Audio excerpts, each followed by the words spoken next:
Kembali lagi semuanya di Warung Bude Yanti. Pada saat ini kita akan kembali lagi dilanjutkan dengan Ye Beijing yang pada saat ini masih bersama dengan Sang Ratu. Kemudian terlihat juga jika Ye Beijing sangat terkejut karena mengetahui bahwa Sang Ratu tampaknya memiliki banyak informasi tentang Zhang Misi. Lalu sementara itu Sang Ratu pada saat ini masih tetap setenang seperti biasanya. Sang Ratu juga memberitahu Ye Beijing mengenai hal ini dengan sengaja. Kemudian setelah beberapa percakapan singkat ini Ye Beijing memandang ke arah Sang Ratu dan tampaknya telah mengalami perubahan drastis. Lalu Ye Beijing pada saat ini matanya terbuka lebar dan dirinya tidak tahu bagaimana mengekspresikan dirinya dalam hatinya. Setelah itu dirinya bahkan ingin bertanya apakah Sang Ratu juga merupakan anggota dari alam dewa kekacauan. Namun jawaban ini tidak lagi penting bagi Ye Beijing. Dan setidaknya Sang Ratu sudah tahu bahwa Ye Beijing adalah anggota dari alam dewa kekacauan. Lalu adapun bagaimana Sang Ratu mengetahuinya, mungkin Ratu juga merupakan anggota dari alam dewa kekacauan. Selain itu bahkan dari apa yang dikatakan oleh Sang Ratu, Ye Beijing merasa bahwa Sang Ratu lebih mengenal alam dewa kekacauan daripada Ye Beijing. Jika hal ini memang benar maka Sang Ratu kemungkinan memiliki level yang lebih tinggi di alam dewa kekacauan. Meskipun Ye Beijing tidak tahu banyak tentang alam dewa kekacauan, mungkin dirinya tahu bahwa tidak semua orang bisa memasuki alam dewa kekacauan. Mereka yang bisa masuk adalah orang-orang yang terkuat yang ada di 9 alam. Namun hal ini juga belum bisa dipastikan karena bahkan mungkin saja ada manusia di antara mereka. Mereka yang dapat memasuki alam dewa kekacauan tanpa terkecuali sepertinya memiliki pengaruh besar di dunia masing-masing dan memiliki kemampuan untuk mengubah dunia. Kekuatan sepertinya bukanlah satu-satunya kriteria bagi seseorang untuk bisa memasuki alam dewa kekacauan. Kebijaksanaan dari Sang Ratu benar-benar luar biasa.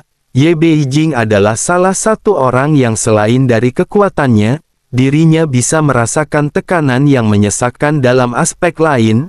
Ye Beijing pada akhirnya memutuskan untuk bertanya apakah dirinya mengetahui lebih banyak informasi tentang Zhang Misi. Sang Ratu segera menjelaskan bahwa dirinya seharusnya tahu sebanyak yang Ye Beijing tahu, tetapi pada saat ini dirinya tidak bisa memberitahu Ye Beijing informasi lebih.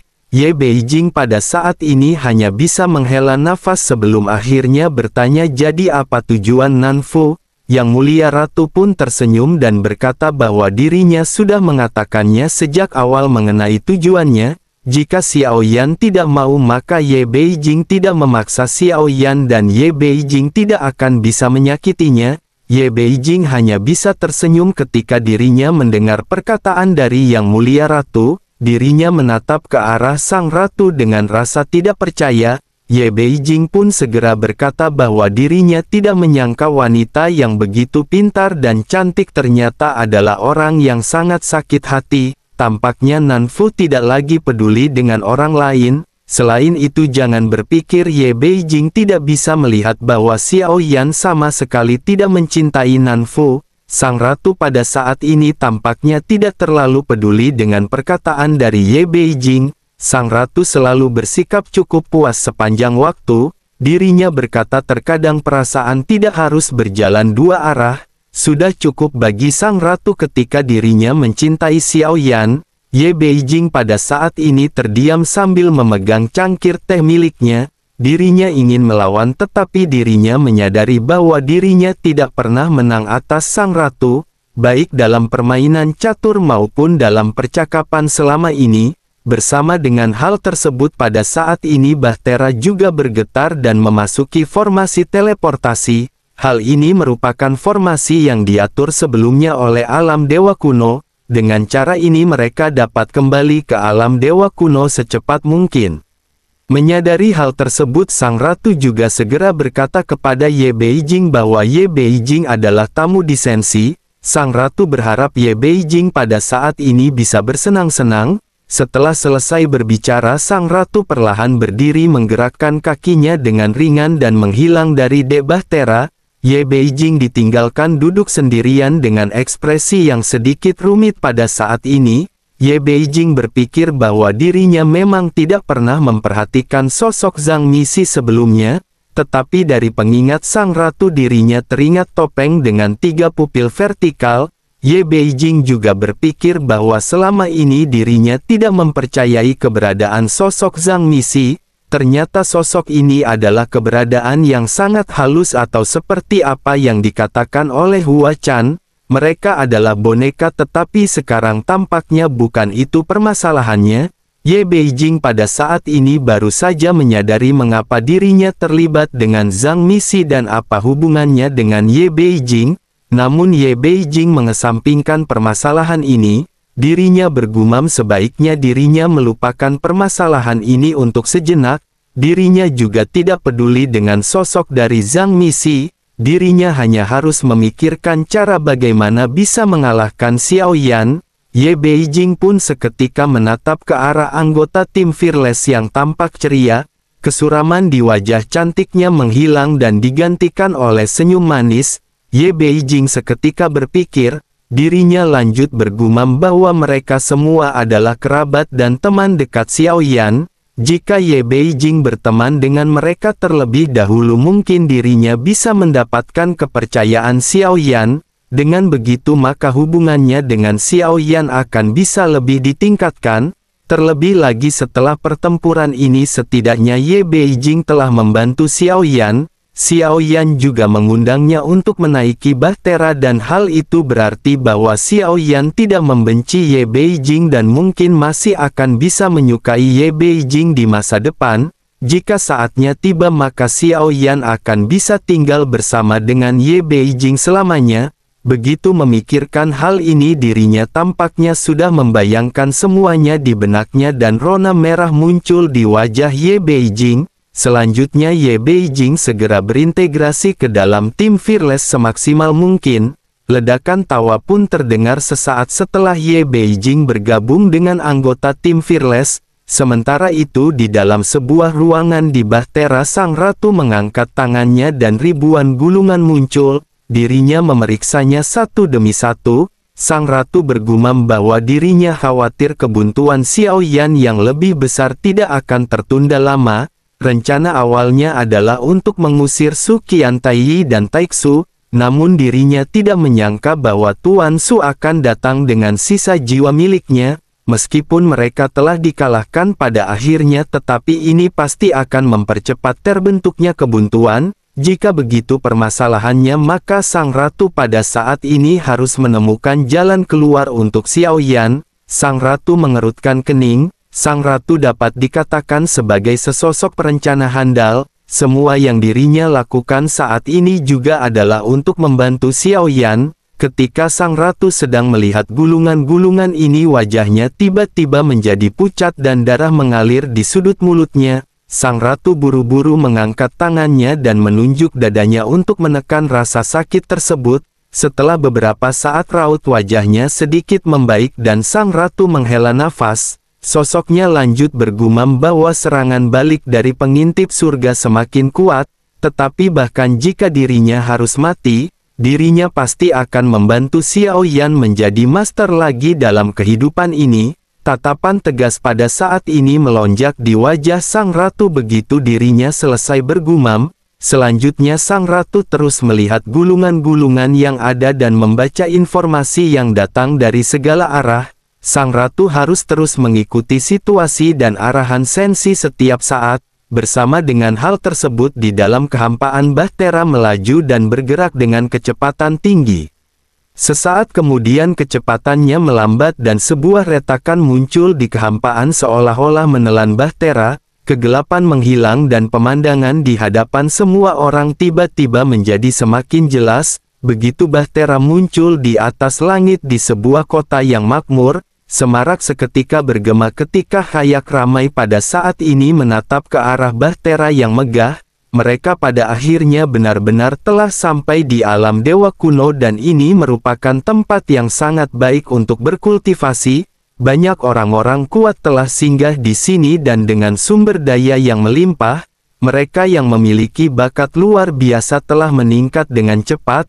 Alam dewa kuno bahkan dikelola lebih teratur dan tampak seperti sekte. Mereka mengalokasikan sumber daya dengan cara yang paling masuk akal dan menciptakan banyak tempat untuk berkultivasi.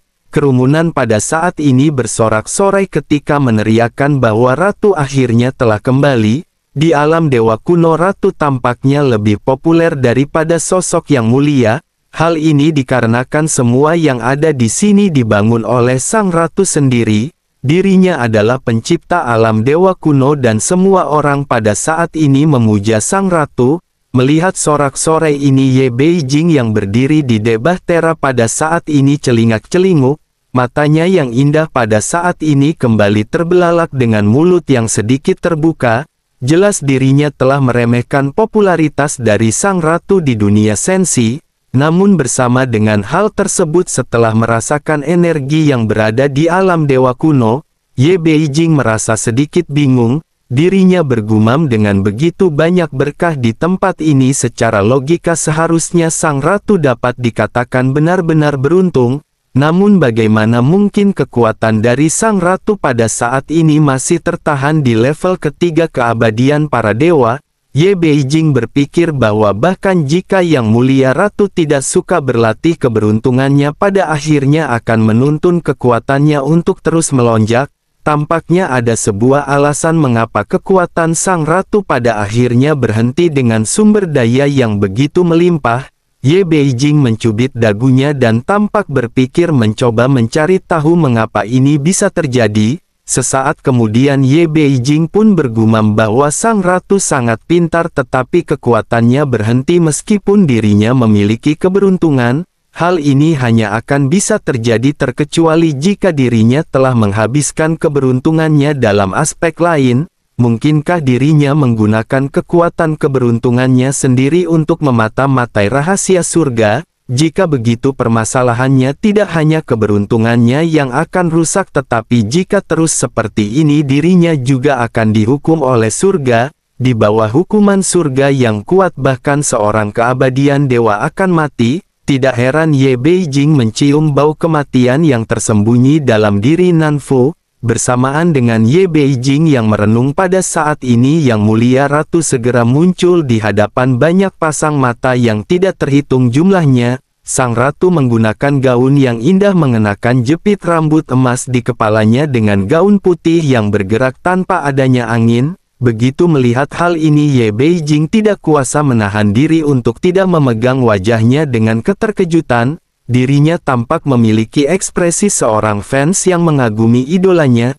Tanpa disadari, Ye Beijing pada saat ini bergumam bahwa ini benar-benar sangat indah. Ye Beijing tampaknya tidak pernah bisa menyembunyikan emosinya. Sementara itu, begitu sang ratu muncul, gemuruh keramaian seketika mulai berhenti. Sang ratu juga pada saat ini segera mulai berbicara. Dirinya berkata bahwa beberapa kecelakaan terjadi kali ini yang membuat semua orang khawatir, tetapi Yang Mulia Ratu telah kembali dan mereka semua bisa tenang serta berlatih dengan sekuat tenaga. Mendengar apa yang dikatakan oleh sang ratu, warga pada saat ini mengangguk serempak dan sepertinya apa yang dikatakan oleh sang ratu tampaknya menginspirasi semua orang. Hal ini membuat mereka sangat bersemangat untuk berlatih. Mereka yang bisa memasuki alam dewa kuno adalah semua orang yang terpilih yang datang dari segala penjuru sensi. Alam dewa kuno telah menjadi bekas aliansi Dosian yang dengan cepat membudidayakan orang-orang kuat. Kerumunan pada saat ini masih belum bubar dan mereka terus-menerus menatap ke arah Yang Mulia Ratu dengan mata paling bersemangat. Dalam hati mereka tampaknya benar-benar sangat mengagumi sang ratu. Sang ratu tampaknya telah menggantikan posisi raja yang legendaris yang telah mati di hati semua orang. Meskipun mereka tahu bahwa Xiao Yan adalah reinkarnasi dari Yang Mulia, tetapi untuk sementara hal tersebut tidak dapat menggantikan posisi sang ratu. Sementara itu di sisi lain, sang ratu pada akhirnya segera pergi menuju ke Paviliun Qianji. Paviliun 1000 mesin atau Paviliun Qianji tidak pernah berhenti dan terus beroperasi siang dan malam. Bersamaan dengan hal tersebut suara sang ratu juga pada saat ini terdengar di telinga Ye Beijing. Sang ratu menjelaskan bahwa ini adalah alam dewa kuno dan dirinya berharap Ye Beijing bisa menikmati suasana di tempat ini. Ye Beijing pun menatap ke arah sang ratu yang menghilang sebelum akhirnya mengalihkan pandangannya menatap ke arah kerumunan orang dengan rasa ingin tahu. Semua orang di sini tampak dipenuhi dengan vitalitas. Mereka merupakan tunas muda yang akan bisa mendorong alam dewa kuno menuju kemakmuran. Ye Beijing tampak sedikit ragu-ragu sejenak sebelum akhirnya menatap ke arah tempat Xiao Yan berkultivasi. Setelah beberapa saat dirinya pada akhirnya segera bergegas ke kota di alam dewa kuno. Setelah kepergian Ye Beijing barulah Xiao Yan pada akhirnya keluar dari pelatihannya. Aroma ramuan langsung memenuhi udara dan kali ini Xiao Yan telah memurnikan beberapa ramuan. Xiao Yan telah menyiapkan pil yang dipesan oleh Qi dan jika ada pertemuan di alam dewa kekacauan Xiao Yan akan menyerahkannya. Begitu Xiao Yan muncul Xiao Yan melambaikan tangannya ke arah anggota tim Fearless yang telah menunggu Xiao Yan. Xiao Yan lanjut berkata sebaiknya mereka segera kembali ke Xiao Mansion. Semua orang pada akhirnya mengikuti Xiao Yan dan terbang menuju ke Xiao Mansion. Begitu Xiao Yan mendarat di pintu sudut mulut Xiao Yan perlahan terangkat. Xiao Yan benar-benar menyukai perasaan berada di rumah. Setelah kembali dari alam iblis keabadian kuno, pada saat itu Xiao Yan bahkan tidak memasuki Xiao Mansion sama sekali. Xiao Yan memutuskan untuk langsung pergi setelah menerima berita bahwa sang ratu telah ditangkap. Oleh karena itu ketika Xiao Yan pulang kali ini Xiao Yan benar-benar dipenuhi dengan kerinduan. Xiao Yan pun bergumam bahwa sudah lama sekali Xiao Yan tidak kembali dan Xiao Yan rasa Kailin akan memarahinya lagi. Xiao Yan berpikir bahwa mengenai omelan Kailin bagi Xiao Yan hal tersebut sesungguhnya adalah perwujudan cinta. Begitu Xiao Yan melangkah masuk ke Xiao Mansion semuanya masih terasa familiar, bahkan bunga-bunga di taman pada saat ini sama sekali tidak berubah seolah-olah mereka takut Xiao Yan telah melupakan mereka. Bersamaan dengan hal tersebut pada saat ini beberapa sosok cantik juga berlari ke arah Xiao Yan dan semuanya memiliki ekspresi dengan penuh kegembiraan. Xiao Yan tidak mengatakan apa-apa lagi dan hanya memeluk mereka satu demi satu. Xiao Yueli yang berdiri di samping pada saat ini cemberut dan tampak tidak senang. Xiao Yueli pun segera berkata bahwa dirinya tidak bisa membiarkan calon suaminya belajar dari ayahnya. Kata-kata ini seketika memecah ketenangan di Xiao Mansion. Namun berikutnya suasana menjadi semakin ramai dengan orang yang mulai sibuk menyiapkan hidangan. Setiap kali Xiao Yan kembali Xiao Yan tampak seolah-olah seperti tamu yang ditunggu-tunggu. Semua orang mengeluarkan makanan terbaik untuk menghibur Xiao Yan. Makanan lezat dan anggur berkualitas sesungguhnya tidak diperlukan pada level kekuatan mereka. Tetapi anggota tim Fearless tidak pernah melepaskan kebiasaan ini. Tanpa makanan dan anggur tampak sentuhan manusiawi mereka telah berkurang. Tampaknya hanya anggur yang dapat menghapus kedewaan mereka dan membuat mereka lebih manusiawi. Sementara itu Xiao Yan pada saat ini menatap ke arah istrinya yakni King Mu'er dan Zenni. Tetapi Xiao Yan tidak melihat Kailin. Xiao Yan berpikir bahwa Xiao Qi dan Sun Er sama-sama berada di dunia bawah yang merupakan tempat teraman. Xiao Yan mencari-cari keberadaan Kailin hingga akhirnya Xiao Yan tidak kuasa menahan diri untuk bertanya. Xiao Yan benar-benar merasa rindu karena setiap kali Xiao Yan kembali Kailin pasti akan selalu memarahi Xiao Yan. Namun suara ini benar-benar menghilang dan hal ini membuat Xiao Yan merasa tidak nyaman. Xiao Yan pun segera bertanya kemanakah Kailin pergi. King Mu'er yang meringkuk di pelukan Xiao Yan pada saat ini segera perlahan berkata bahwa saudari Kailin telah lama menyendiri.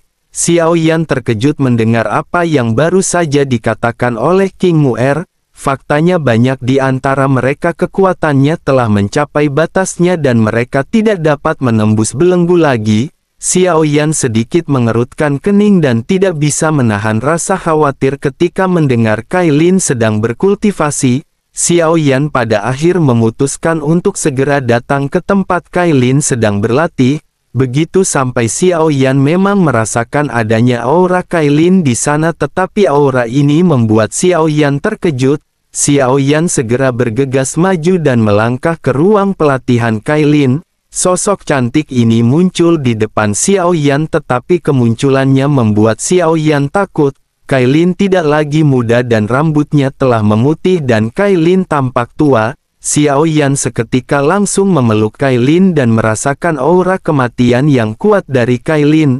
Secara logika meskipun umur Kailin tidak abadi, tidak mungkin aura di tubuhnya menghilang pada saat ini. Wajah tua Kailin juga pada saat ini benar-benar mengejutkan Xiao Yan ketika dirinya mengulurkan jari-jarinya yang kering. Dirinya menempelkan jari-jarinya di wajah Xiao Yan dengan air mata yang mengalir di matanya. Kailin pun seketika bergumam bahwa suaminya akhirnya kembali. Xiao Yan seketika sedikit tercengang mendengar apa yang dikatakan oleh Kailin. Kailin jarang memanggilnya dengan sebutan suami karena dirinya memiliki harga diri dalam dirinya. Sementara itu King Mu'er dan Zenny yang mendengar suara Kailin juga pada saat ini bergegas masuk.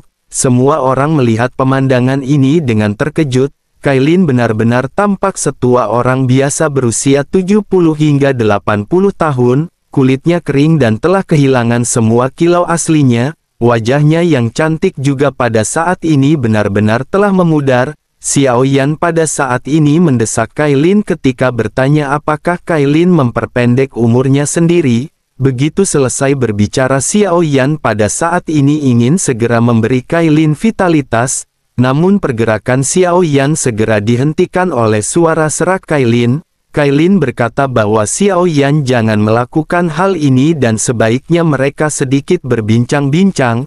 King Mu'er pada saat ini tampak menutup mulutnya begitu menatap ke arah perubahan Kailin yang sangat drastis. Bagaimanapun mereka telah hidup bersama dan tinggal di alam dewa kuno selama ribuan tahun. Mereka memiliki perasaan satu sama lain, begitu juga dengan Zenny.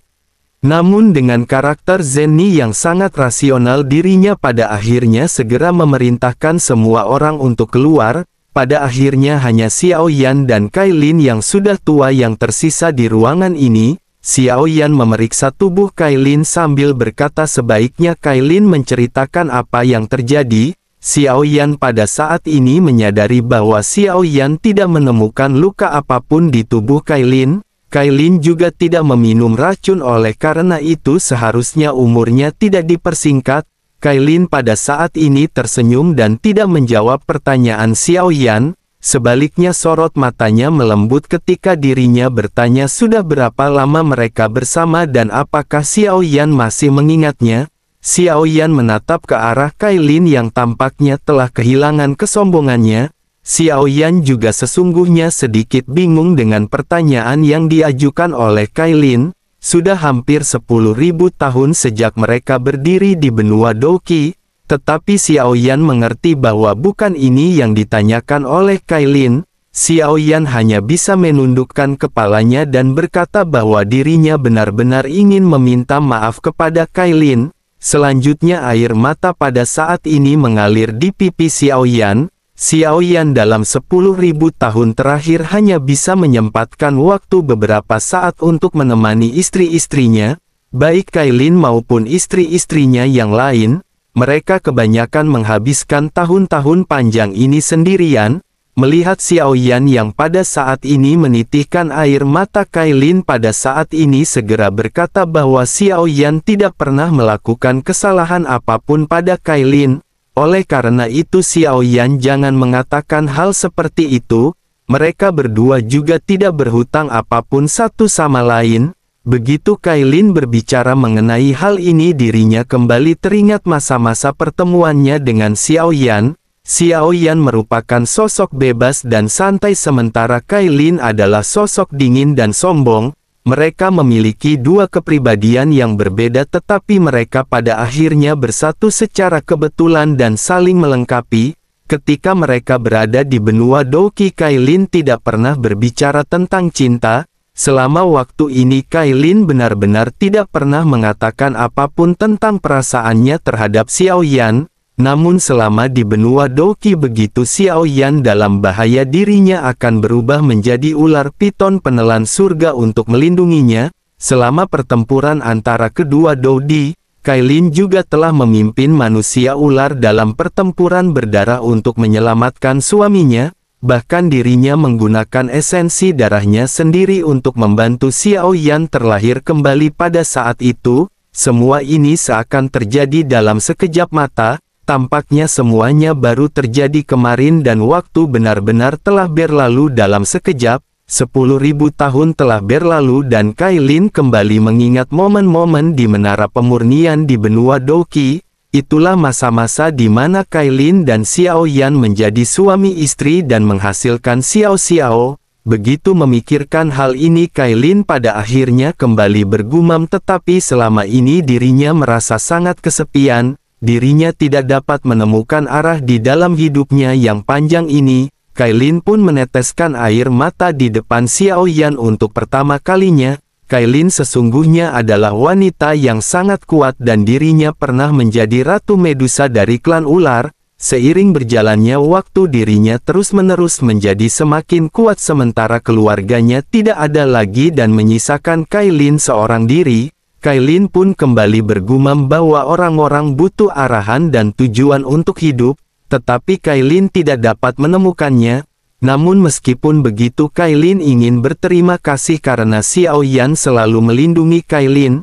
Kailin pada saat ini ingin bereinkarnasi dan memulai hidup yang baru. Xiao Yan terkejut begitu mendengar Kailin yang mengungkapkan pikirannya. Xiao Yan pun memeluk Kailin erat-erat dan berkata bahwa Xiao Yan tidak bisa kehilangan Kailin. Kailin pada saat ini sangat lembut dan kurus. Sepertinya dirinya akan hancur di pelukan Xiao Yan jika Xiao Yan mengerahkan sedikit saja tenaga. Kailin pada saat ini kembali bergumam di depan Xiao Yan bahwa hidup memang harus berakhir. Sebenarnya Kailin juga sangat mencintai Xiao Yan. Kailin juga tahu bahwa semua yang Xiao Yan korbankan sekarang adalah untuk melindungi mereka. Kailin mengerti, tetapi Kailin benar-benar kesepian. Sebenarnya dirinya juga benar-benar sangat iri dengan kehidupan manusia biasa. Dirinya juga sesungguhnya mengerti mengapa aturan dunia membatasi rentang hidup manusia dalam 100 tahun. Tampaknya hanya dengan cara ini kenangan benar-benar akan bisa menjadi bermakna. Hidup mereka tidak akan sekosong kehidupan para dewa. Xiao Yan seketika terdiam dan pada saat ini mengerti perasaan Kailin. Bahkan hingga saat ini dirinya didukung oleh kerinduannya. Ini adalah perbedaan antara Xiao Yan dan Yang Mulia karena Xiao Yan masih memiliki emosi dan keinginan. Xiao Yan tidak sepenuhnya dikuasai oleh sikap kedewaan.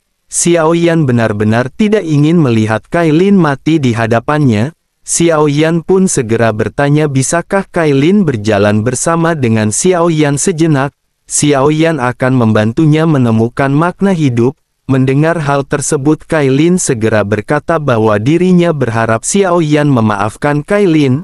Begitu selesai berbicara, mata Kailin pada saat ini tampak redup. Dirinya sepertinya telah berada dalam kondisi ini untuk waktu yang lama dan berada di ambang kematian. Jika dirinya tidak menunggu kunjungan terakhir Xiao Yan, tampaknya Kailin pasti sudah lama meninggal dan bereinkarnasi. Melihat Kailin yang semakin melemah, Xiao Yan pun segera berkata bahwa Kailin tidak bisa meninggalkan Xiao Yan. Kailin masih memiliki Xiao Xiao dan Xiao Yan.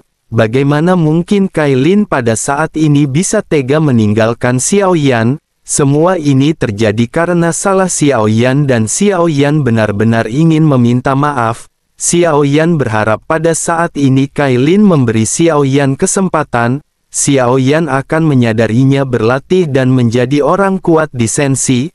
Maukah Kailin pada saat ini bertarung berdampingan dengan Xiao Yan? Xiao Yan menggelengkan kepalanya dengan kuat dengan air mata yang semakin deras. Semua kenangan juga pada saat ini segera muncul di benak Xiao Yan. Sementara itu cahaya di mata Kailin pada saat ini terus-menerus meredup dan Kailin akan mati. Kailin lanjut bergumam bahwa dirinya tidak bisa menerobos lagi, kultivasi ada batasnya dan tentu Xiao Yan mengerti mengenai hal itu. Selain itu Kailin pada saat ini hanya ingin memanggil nama Xiao Yan beberapa kali. Xiao Yan pada saat ini menggertakkan giginya dan Xiao Yan mengerti bahwa Kailin benar-benar ingin mati karena kehendaknya sendiri. Sesungguhnya dengan kemampuan Xiao Yan saat ini Xiao Yan sebenarnya bisa mengubah nasib Kailin. Bahkan Xiao Yan bisa membuat Kailin menjadi semakin kuat. Namun melihat kegigihan dari Kailin, Xiao Yan pada saat ini memutuskan untuk memberikan apa yang Kailin inginkan. Xiao Yan menyadari bahwa apa yang dilakukan oleh Xiao Yan juga benar-benar merupakan suatu hal yang salah. Perlindungan Xiao Yan memang bagus tetapi Xiao Yan lupa akan perubahan kondisi mental Kailin yang telah ditinggalkan untuk waktu yang lama. Xiao Yan pada saat ini hanya bisa menangis terseduh-seduh sambil bergumam bahwa dirinya tidak ingin ditinggalkan oleh Kailin. Suara Xiao Yan dipenuhi dengan gemetar. Mata Xiao Yan memerah dan Xiao Yan pada saat ini benar-benar merasakan perasaan takut. Xiao Yan takut Kailin akan menutup matanya saat ini dan meninggalkan Xiao Yan untuk selamanya. Air mata Kailin juga pada saat ini terus-menerus mengalir dengan vitalitasnya yang benar-benar hampir habis. Keduanya pada saat ini hanya bisa saling menangis. Setelah itu Xiao Yan juga perlahan-lahan pada akhirnya hanya bisa pasrah saja dan menunggu Tante Kailin yang benar-benar menghilang karena diculik Pak Yanto.